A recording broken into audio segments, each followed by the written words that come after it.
Good. Dreams save us. Dreams lift us up and transform us into something better. And on my soul, I swear that until my dream of a world where dignity, honor, and justice are the reality we all share, I'll never stop fighting. Ever. Superman must reconcile his alien Kryptonian heritage with his human upbringing as reporter Clark Kent. As the embodiment of truth, justice, and the human way, he soon finds himself in a world that views these as old-fashioned. I'm going to cut to the chase here. I'm not going to waste your time. We're very tight on time today, as usual. I'm not going to sit here and ramble on in a very yappy prologue. I love this movie. I'm not saying that because shameless plug, we talked about every single Superman movie, which was multiple months of work that we put into that. And I'm not saying that because I'm maybe trying to cope. This may be a very emotional reaction to this movie, but I seriously loved Superman. I've been seeing a lot of great reviews, a lot of bad reviews, but in my opinion, based on what I saw, my opinion on the film, I adored this movie. This movie was everything that I wanted out of a Superman film, everything that Superman should embody: hope, justice, peace, doing the right thing, doing good things. That's what this movie did for me. I'm going to discuss further on in terms of why I adored this film as I did, and also review my score at the end. But I really have mostly great things to say about the movie. There's only a couple of little cons that I have for the film, but I'll get to that a little bit later on. But still, we got to go into this movie right now. First of all, sorry for my manners being out the window today. My name's Logan. Welcome back to the Court of Cinema podcast. Here we talk about everything film and TV. And over the weekend, I obviously saw Superman 2025, and I am here today to review that movie. If you couldn't already tell by the title and the thumbnail for this whole entire podcast review. And I think it's incredibly fair for me just to say thank you to a lot of people. Number one is to you. If you're listening to this episode right now, thank you. I know that there are hundreds of other podcasts out there, and they're all reviewing Superman right now. So if you listen to this, even if you're just a guy on the toilet right now and you happen to ironically stumble upon this podcast, thank you. I really do appreciate you. You guys make this show run. You guys keep the fridge full, the lights on. This is all possible because of you, dear listeners, and I truly do appreciate you guys. Also, I want to say thank you to everyone who worked on Superman, whether you were David Cornsweet or James Gunn, or even if you were a janitor or someone who makes sandwiches for the set. Seriously, thank you to everyone, cast, crew member, executive producers, all of you guys are incredible. Thank you so much for this movie. And also, one last thank you I want to give out to the workers at the movie theaters this past weekend and these past few months. This entire year and decade have been a lot of incredible cinematic experiences. I mean, it's been a massive financial success for this movie, but also we had Jurassic World, we had F1, we had the Minecraft madness in March of this year, and Sinners as well as the Star Wars re-release. It's been a lot of great movies and a lot of great cinematic experiences. I wanted to say thank you to everyone who works in a theater, whether it's Regal or AMC, doesn't matter. Thank you to everyone who, if you're a manager or if you're someone who sleeps with the popcorn at the end of the movie, or if you work at the counter doing the tickets or the popcorn sales and stuff, I want to say thank you. I mean, these guys are the real heroes here. They're the real Justice League, the people who run the theater, who make sure it all runs like a well-oiled machine. Thank you guys. I mean, really, it means a lot to me. For an opening weekend for a movie, it's obviously going to be the busiest, and this opening weekend for this film was the biggest for any Superman movie, and that all couldn't have been possible without these incredible workers. So I really just want to say thank you to you guys, and really, you guys have been doing incredible. I may have to just give them thanks in every single review I do now, because really, they're the real heroes. I mean, they are the real heroes in this story. The people who don't get any kind of thanks, but still, I want to say thank you to those guys. So, listeners, thank you. Cast and crew of the movie, thank you. And also to all of the movie theater employees and executives and everyone in the movie theater industry, thank you. Thank you, all of you guys. You guys are all doing incredible stuff. But still, I'm yapping for a little bit here. I got to start going into Superman 2025. So starting off here with this movie, I just really should give just a very quick little story time here. One is that this movie is written and directed by James Gunn, who is also, I guess, the Kevin Feige for the new DC universe. That's the best way to describe it. But I just want to quickly just point out here, a very fast story time. James Gunn's story with this movie is incredibly inspiring. I mean, I feel like people just kind of forget that James Gunn was unemployed, like fairly recently. I mean, at one point, James Gunn's entire career was over.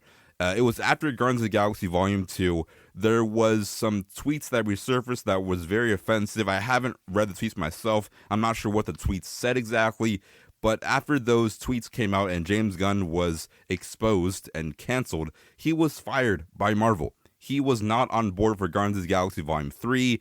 After Guardians 2, he was done. He was out. I mean, really, his career was, on paper, it was over. I mean, we see a lot of celebrities out there that get canceled, and even for something that maybe they didn't exactly do, or maybe isn't even that bad, depending on who you ask, they get canceled, and they're done. That's it. You know, looking at, what's that actress's name? She was in Mandalorian, and actually Mandalorian had some, like, tweets that was very right-wing, and she was fired from Mandalorian. You know, she was a main actress in that show from Mandalorian, and she was gone. And, you know, that's, like, how it can be. You know, I'm not sure exactly, like I said, what the tweet said for James Gunn. Also, for Gina Carano, in her case, she said some pretty right-wing stuff on Twitter, I saw, and she was fired from Mandalorian. James Gunn fired from Marvel. That was a huge thing. And, you know, I remember seeing that. I was very upset by it. And, you know, James Gunn was off the board when it came to Guardians of the Galaxy Volume 3, which I was deeply saddened by, because James Gunn, at the time, I think even now, I mean, James Gunn was one of the best, if not the best director at the MCU in that entire history. He was incredible when he was there. Even now in DC, he's doing incredible stuff. But still, James Gunn at one point was fired, and it made me kind of mad because they still said, hey, we fired James Gunn. He wrote a script for Guardians of the Galaxy Volume 3, and we're still going to use that script, which was so dumb. It was so hate on that, you know, they're going to fire the guy, then still use his script. You're going to fire someone for what they wrote on Twitter, but yet you're going to still use what they wrote for your major blockbuster movie. Didn't make any sense at all. It was very dumb, very sad. I mean, he, like I said, his entire career was basically over at the time, and still, he went from having no job at all to then him getting hired by DC to make the new Suicide Squad movie. Once again, that Suicide Squad movie is one of my favorites of the entire decade. I gotta talk about that one soon, I hope. I mean, Guardians of the Galaxy Volume 3, he was also rehired for that. So he went from having no job at all, unemployed, his career is basically over, to now he's hired for Marvel's competitor, DC, to make the Suicide Squad movie. Then also he was rehired by the same guys that fired him to make Guardians of the Galaxy Volume 3. Then after all that, he went from having no job to 2 jobs, finished those 2 jobs, and then he got hired again to be the flagship guy to lead the new DC universe. I mean, if that's not an inspiring story, that James Gunn went from being canceled, fired, careers over, to having 1 job, having 2 jobs, then being the big guy at the new DC universe, and now directing the Superman movie, and it now being the biggest opening for a Superman film ever. If that's not an inspiring story, I'm not sure what really is. I mean, James Gunn, I love him for the filmmaking, but his story is a different level. I mean, he can have a documentary next week, and it will be incredible. So James Gunn, writer, director, I think he did an incredible job here. Cinematography here is from Henry Braham. He also worked on Suicide Squad and also Guardians of the Galaxy Volume 3. He brought him on here for this movie. Cinematography is super cool. They used some wide-angle lenses when it came to the action sequences, made it look super unique. And also, I don't know if he did the, you know, color grading, but still, color grading, very vibrant, very punchy, very sharp colors. Love that a whole lot. Composing the movie, the score is super cool. You know, we have that John Williams score in the background here. Just, you know, the Superman John Williams score. Throw that anywhere, it's going to sound incredible. Composing the film, we do have John Murphy, also David Fleming. They both did incredible. The score for this movie is chef's kiss. I mean, a quick question though. Is this the best score for a Superman movie? I don't think so. I mean, you know, I have some bias here, but I think that Hans Zimmer's Superman is maybe the best Superman theme. I mean, you know, you still have the OG from John Williams. That's like the classic. So, you know, but still, the score here for the movie, it sounds incredible. So like I said, I'm not going to really give you any kind of suspense here, but if you listen to my episode that I put out back in January, I talked about my top 10 most anticipated films for 2025, and Superman was right at the top of the list. This is my most anticipated movie for the year. I had some high hopes going to the movie. I saw it on Saturday, so I didn't get to see it on Thursday or Friday because I had to wait for my friend to get out of work, and I'm a good friend, so therefore I had to wait for him 2 extra days, which was very bad, if you couldn't already tell. But still, I waited for him. I had high hopes of the movie. I saw negative reviews for the movie as well, which made me very concerned. But, still, the only opinion that matters is yours. So if you hate the movie, I understand. If you love the movie, I understand it too. But I saw it on Saturday, and I adore this movie. Like I said before, I love it. Is it the best Superman movie? We'll talk about that in a second. But still, I love this movie. I really do adore it. I didn't think I'd love this much. And just going into the pros here right now, it was a great presentation, one for IMAX. So the cinematography, like I said, was really good. It was a great cinematic experience. My theater wasn't too rowdy, like a Minecraft kind of rowdy. But still, my theater gave some applause and claps and laughs at very appropriate times. It wasn't at all a bad experience. It was definitely very respectable. Everyone there loved the character and also loved what James Gunn has in mind here for this movie. So yeah, it was a great theatrical experience. Once again, in IMAX. I'm not sponsored by IMAX just yet, and in quotations, I should be sponsored by them very soon, hopefully. But still, IMAX is the best way to see a movie. This IMAX presentation was incredible. Superman in IMAX, if you can, I would recommend it. But just going into exactly what I love about the movie, I'll go into the pros here, just one with the story and, Superman and Clark Kent. Let's start right there, okay? And if you know me and you've maybe have been listening, I've been going through every single Superman movie. I've been going through all the Reeve films, Superman Returns, the Man of Steel, Snyderverse, Cavill era of Superman as well, which was very weird. And, I'm not saying that after watching this movie, I don't like those films anymore, but I feel like after watching this film, I went into this movie as, I wouldn't say a Cavill fan or a Snyder fanboy, but I went into this movie being someone that appreciated those Snyder films. I've already moved on. There's no more Snyderverse. There's no more Cavill, unfortunately. But I went into those movies as someone whose childhood literally was the Cavill movies. Whether you want to say it's good or bad, my childhood is the Man of Steel Cavill era. So I'm going to have an emotional tie to those movies always. It can never go away. That was my Superman. I was in elementary school when Man of Steel came out, and now I'm 21 years old. So still, I went into this movie with high hopes and a clear head, but still, in the back of my mind, I'm a Cavill fan. That's just how it's always going to be.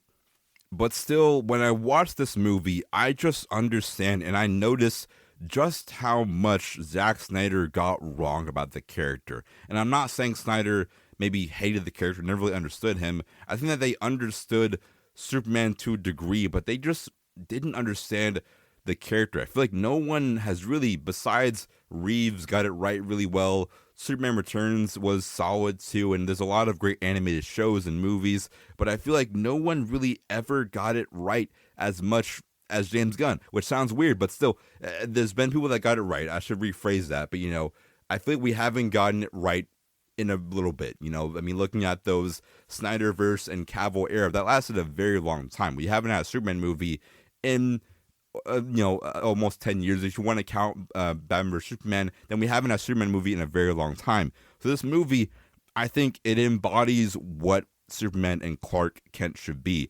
It takes that, the Boy Scout and kind of this cheerful and joyful person, and it puts it in this movie. And this movie, I wouldn't say it's a love letter to Superman, even though it is that, and it's a love letter to the character and to the universe of DC. I wouldn't say it's a love letter to filmmaking, even though the filmmaking for that first Superman movie, that's an incredible benchmark for U.S. cinema and also just the cinema around the world. That first Reeves Superman movie is incredible. And, they definitely are paying homage to that era and the Reeves Superman a lot here.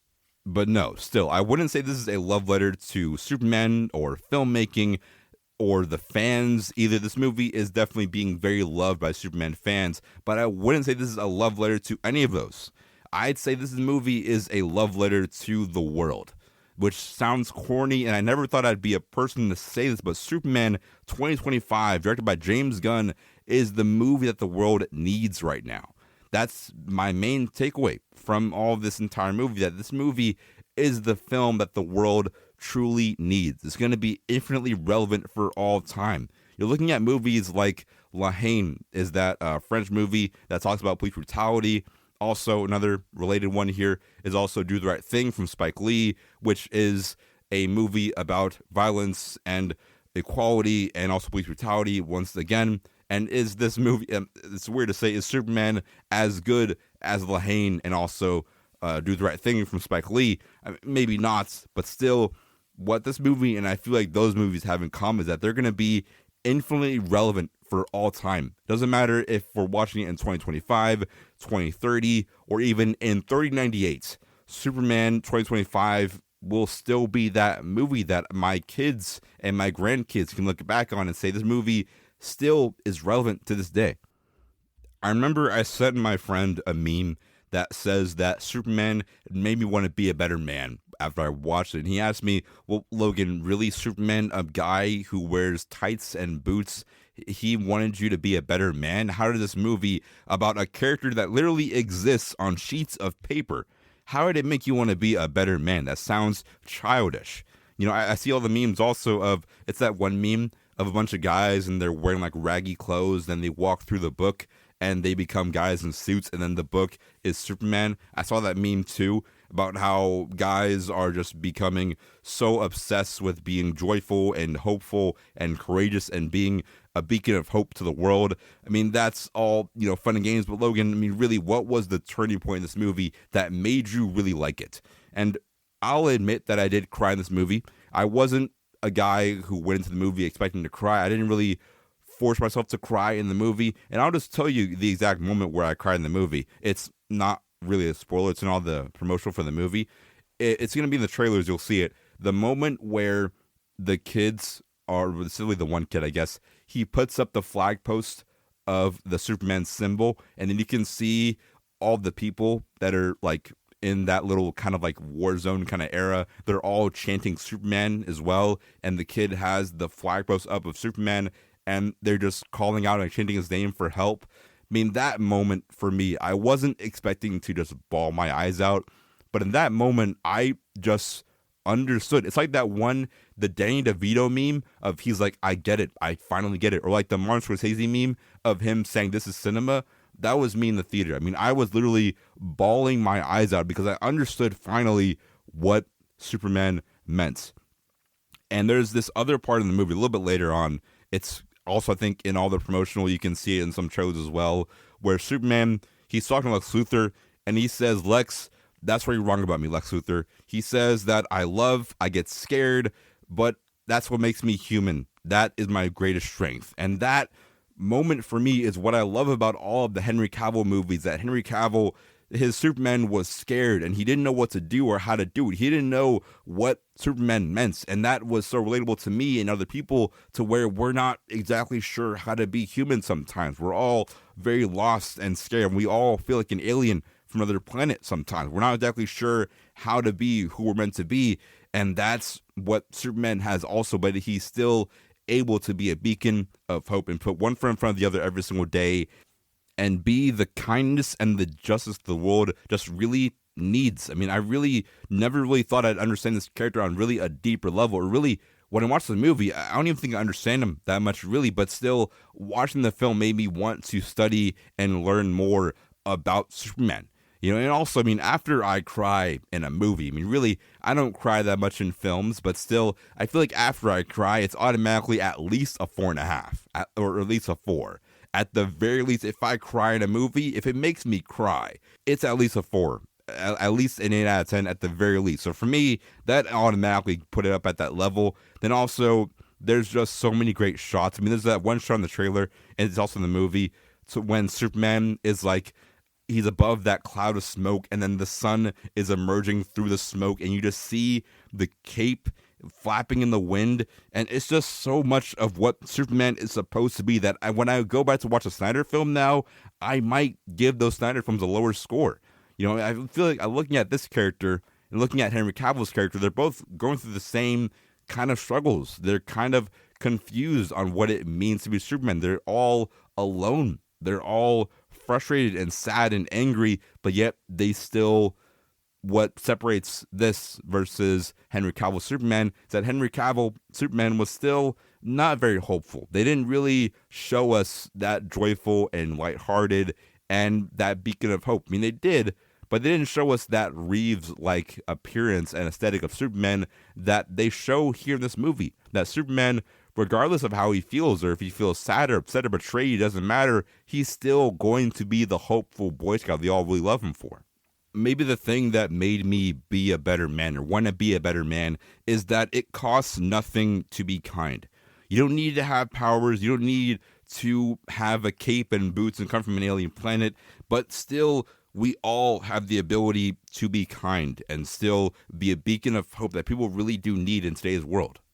The world is filled with plenty of villains and people trying to make their way to success and power through very dark and evil ways. So really the best thing we can do to combat that when it's out of our control is just to be kind to one another. There's so much conflict and hate and war and destruction, really just dumb conflicts as well in the world that maybe shouldn't be happening, but still we have the power to be kind to one another. Even when maybe we don't really feel like being kind or thoughtful, still the little things, the little moments where I can be a better person is going to make me better as a man every single day. That's what I really kind of took away from the movie. Doesn't matter your upbringing, doesn't matter your environment, you can still be kind, you can still be a good person.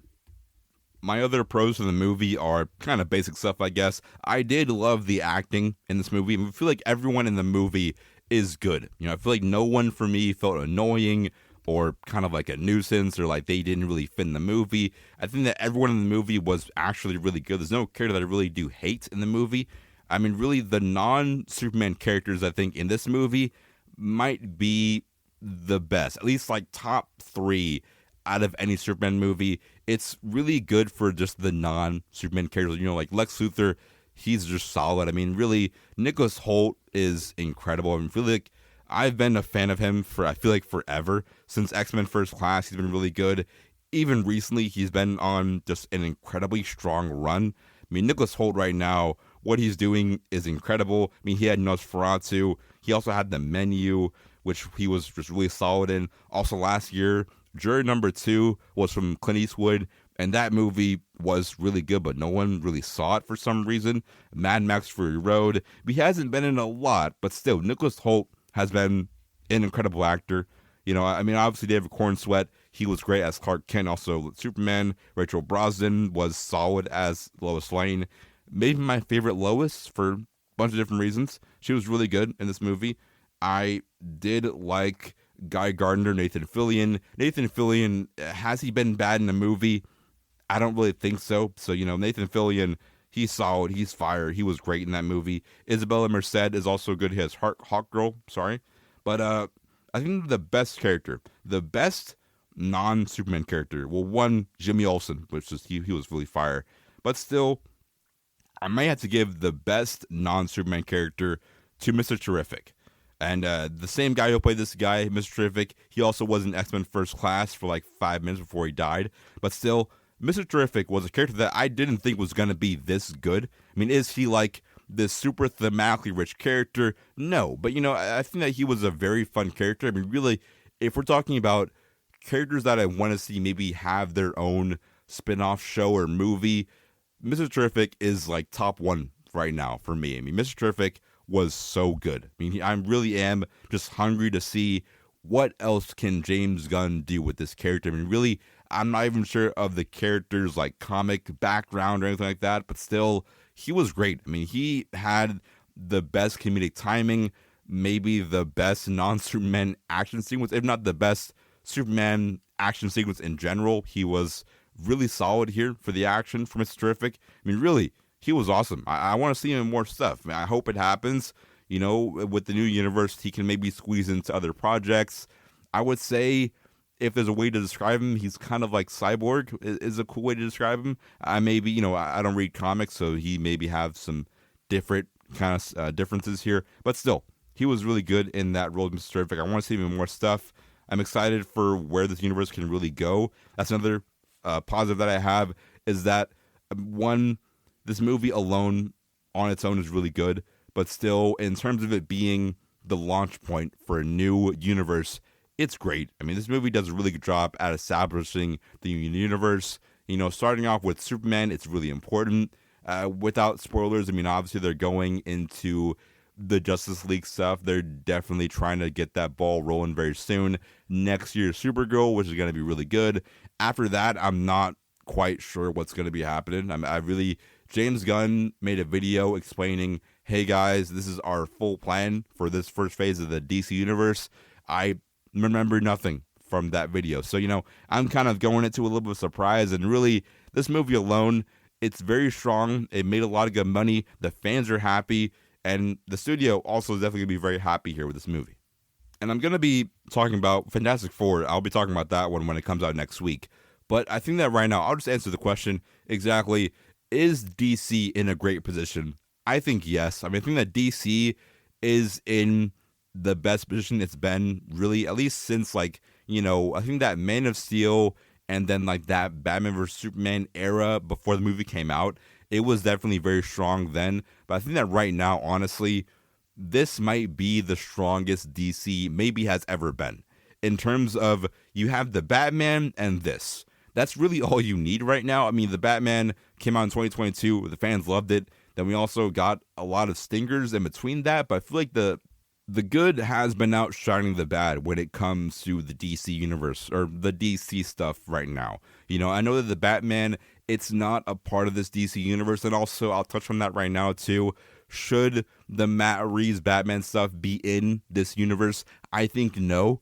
I feel like when I look at the Batman and looking at how grounded it is, it's a really gritty, it's kind of like a Silence of the Lambs 7 mystery kind of movie.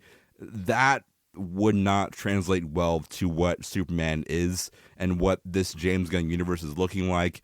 It wouldn't really translate that well. I'm not saying that it's impossible. Maybe Matt Reeves says, you know what? Throw Robert Pattinson in there. I'm not saying it's impossible, but I feel like it wouldn't really work that well just tone-wise and looking at the way that universe is set up. It wouldn't make sense to have that in here. So Robert Pattinson's great, but most likely he won't be in here. But still, moving on here, I think that right now, DC, it's in the strongest point it's ever been after this film came out.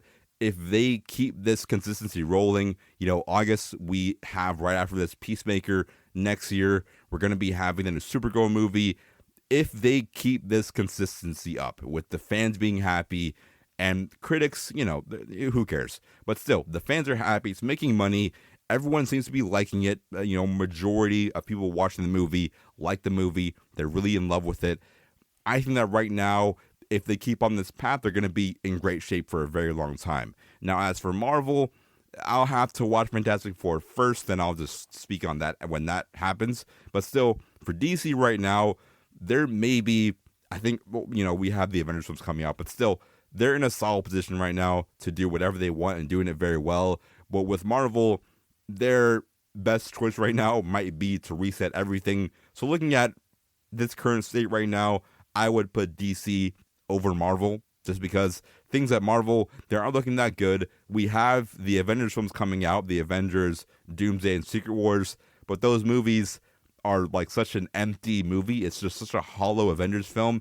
We don't know anything about this new core Avengers lineup, and it's just them telling me, hey, you haven't seen Black Panther in over 2 years, but I still want you to care about her. Why? Because I said so. I guess I will. Sure, why not? That's what the Marvel movies feel like right now. And then for DC, they were able to come out here with this movie, and it was solid. And there's still some stinkers. Joker 2 was trash. The Flash was trash.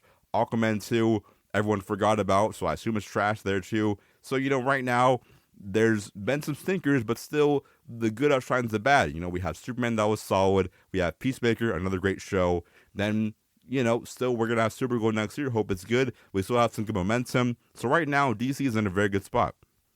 Now, as for my cons for the movie, I'll go into that right now. I do have a couple of quick cons, and then I'll give my final grade for the movie. But still, for cons for the movie, it is a couple. It's two, and one of them is a spoiler, so I can't really give that out right now.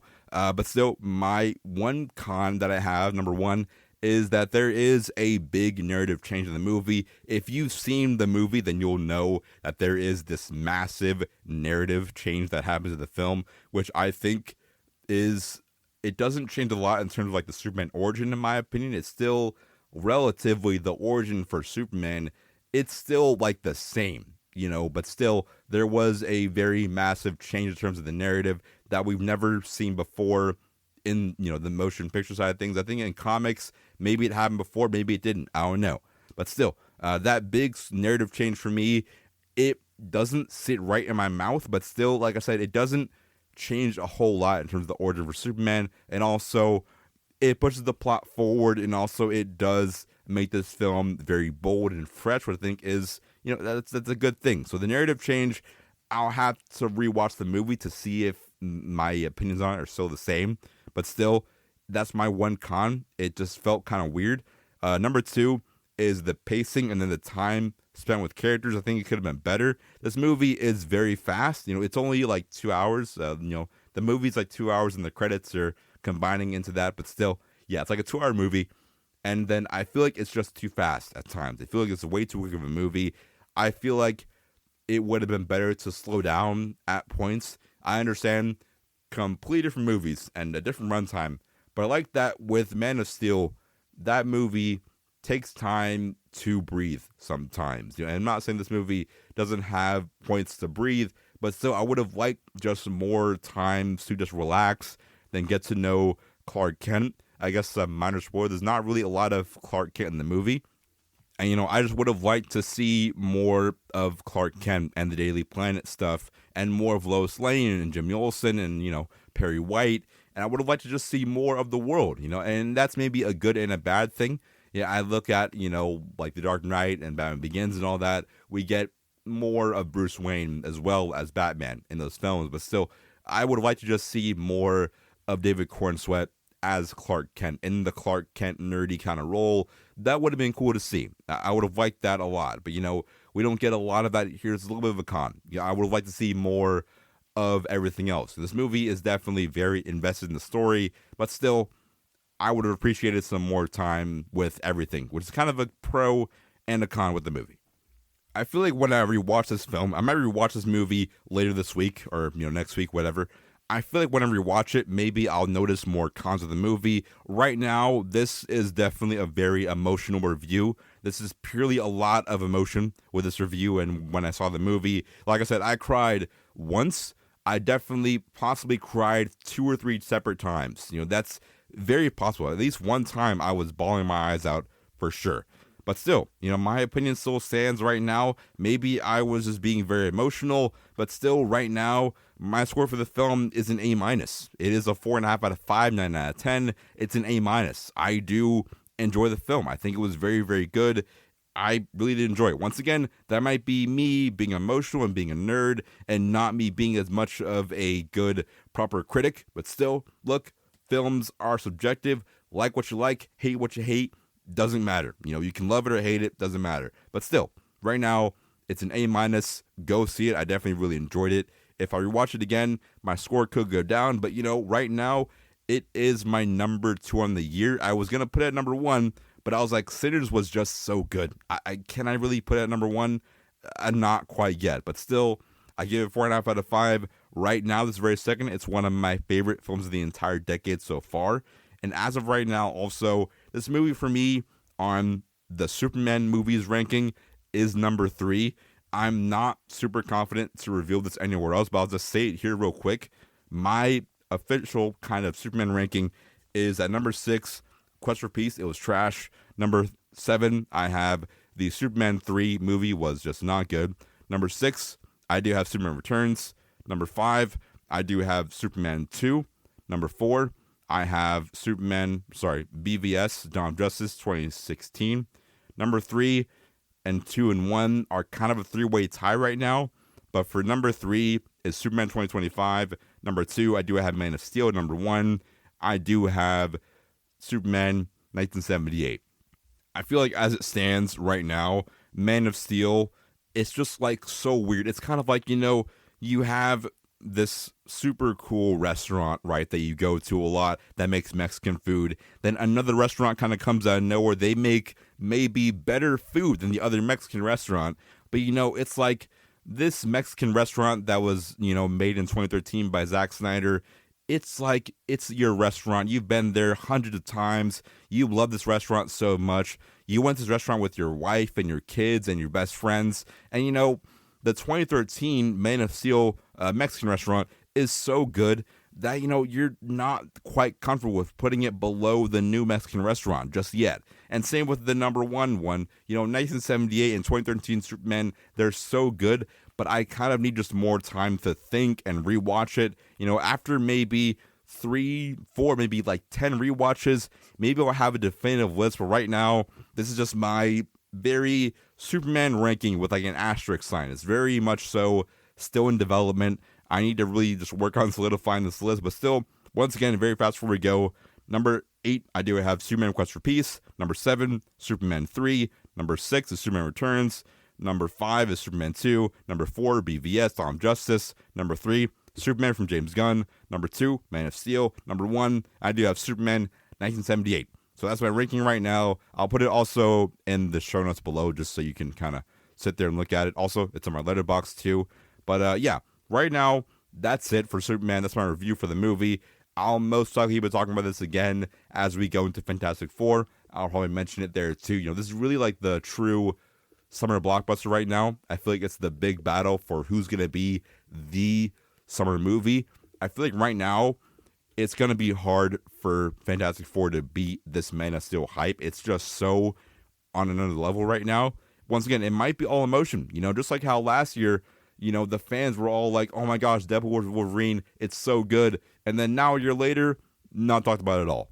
So maybe that'll happen here with Superman, but I highly doubt it. The movie was incredible, but still, I've done a lot of yapping, so still, until next time, stay swagged out, stay cool, watch more films, and as always, I'm your Logan. I'll see you boys in the movies.